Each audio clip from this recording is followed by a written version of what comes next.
Hello, this is St Mary's Church of England Primary School in Leafy, Hertfordshire.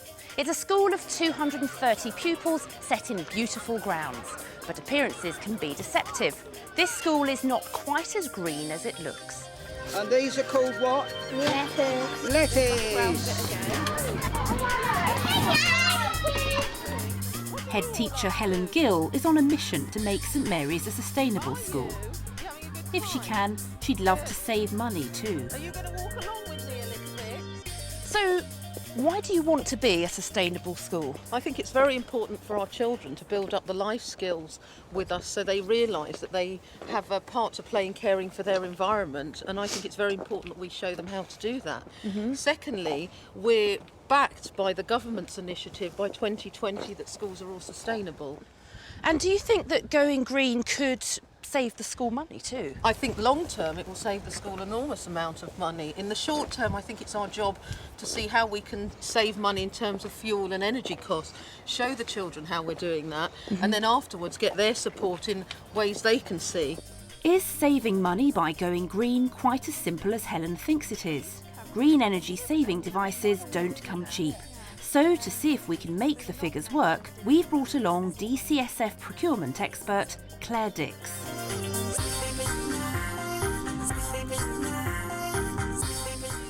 A look around the school reveals a typical 1960s build.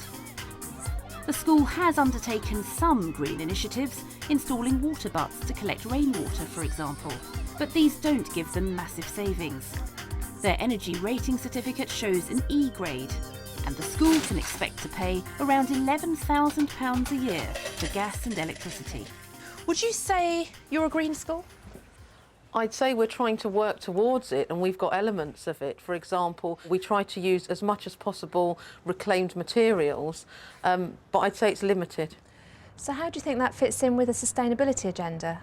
I think we're doing bits depending on what's going on. So say, for example, the local authority have a recycling initiative and a competition, we'd sort of join in things like that. But I don't know how much it comes together as one picture. It seems to be various elements. What is it you're really looking to do?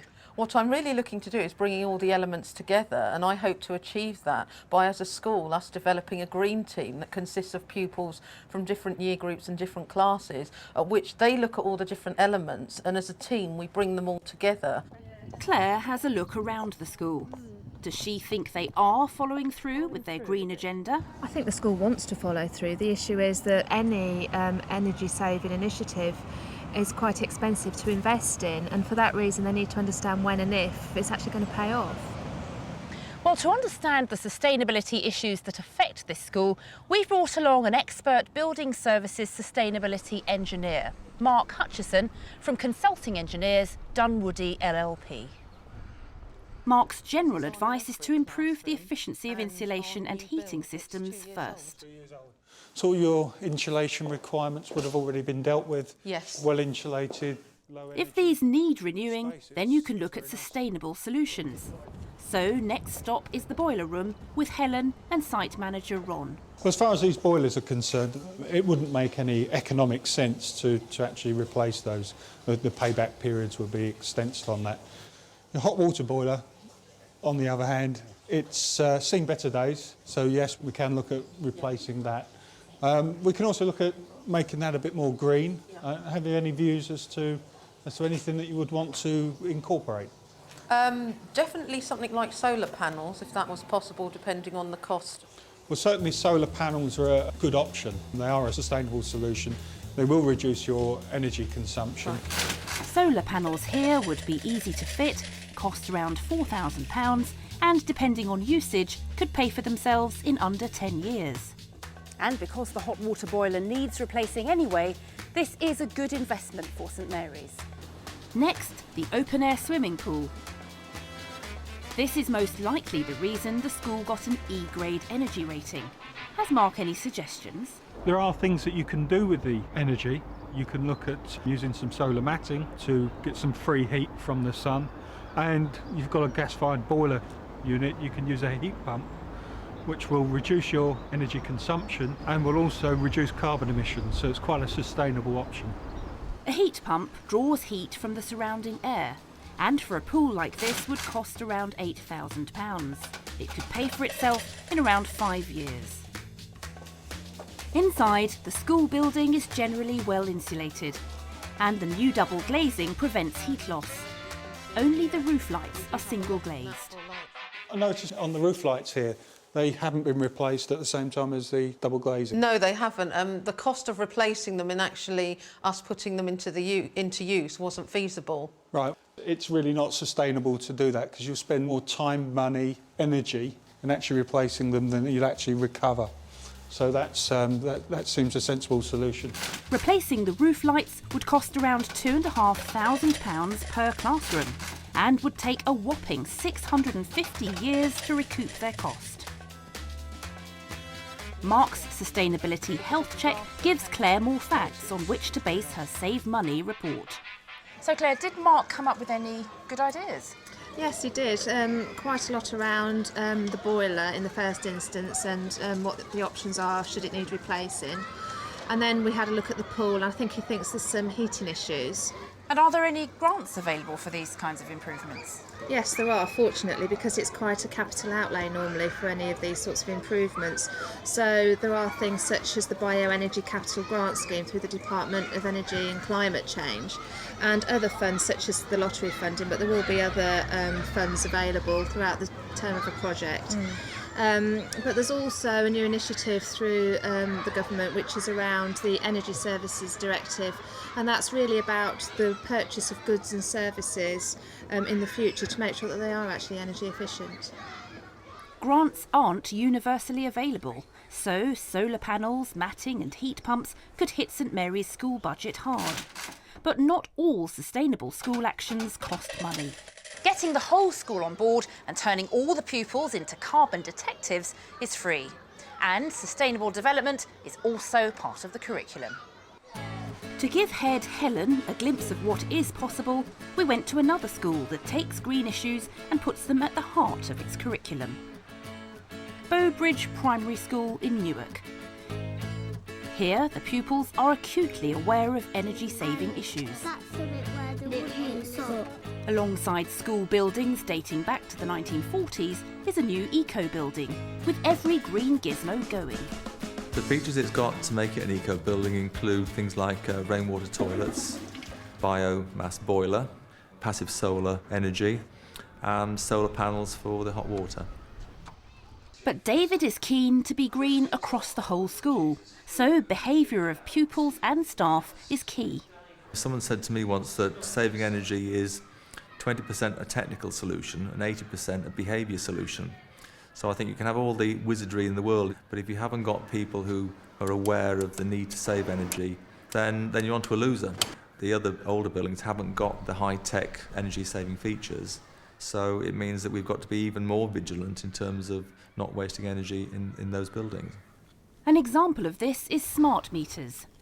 These devices give real-time energy consumption figures, which the school can then analyse, changing behaviour accordingly. But before the meters were fitted, pupils monitored consumption the old-fashioned way. We used to get the children to go with the caretaker, read the meters, see how the dials changed over time, record all that, build up a database, and then see how the energy is being used at different times of the day, different times of the week, different times of the year. Smart meters can be bolted onto existing heating systems at a cost of around £4,000. If monitored carefully, they can cut fuel bills by as much as 20%. Impressive though the eco-building is, the real key to sustainability is the behaviour of the pupils. We go around the schools turning down the radiators and switching off lights and saving electricity and things. Well, we have like a team of people who cut down on all the electricity and all the water that's been wasted, and they're called the energy enforcers.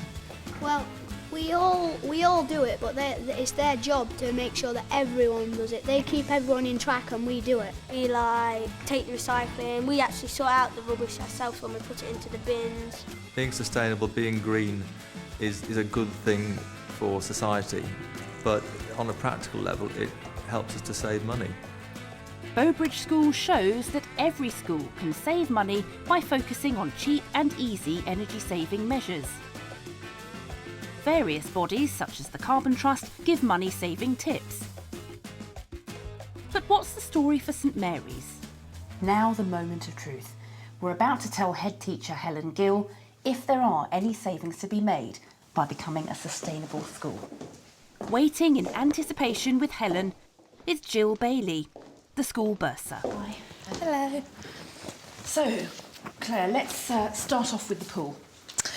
Okay, firstly, we've had a look at how you're running the pool at the moment, and we've worked out that if you replace the gas boiler with a heat pump and add some solar matting, you would reduce your CO2 emissions immediately. Right. But you'll find that the benefits will also pay for itself within about 6 to 8 years, and could save around £2,100 a year.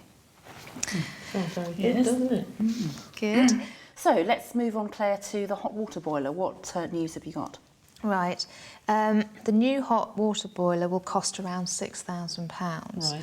But the one that's currently there is on its last leg, so I think it's getting to the point where you're going to have to replace it.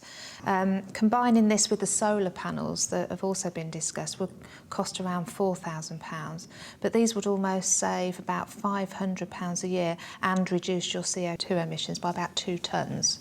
So that really is two birds with one stone, isn't it? Yeah. It's reducing your CO2 emissions and it's saving another £500 a year. So we're up to £2,600.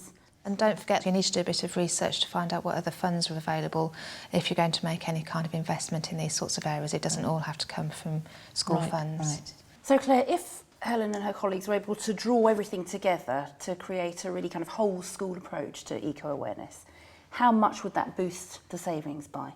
So combining the figures from Mark and the information that we've obtained from the Carbon Trust, we've worked out that by careful monitoring of your bills, keeping doors and windows closed, making that all big part of the curriculum, we've noticed already that the children around the school are already talking about recycling, all that kind of thing. So you can save up to around 20% on your energy bill. That's £1,700 a year. So combining all of those savings together, we've come up with a total saving figure of £4,300. Right. Now, what would you spend that kind of saving on? We have lots of ideas, don't we? I'm sure you do. What are your main priorities? I suppose our main priorities would be in developing the outside areas for the children. For us, it's interesting, and it's been a bit of an eye-opener into the little things that you can do, and also, you know, looking at what the other school's doing. That's given us some insight into ways forward. Yeah.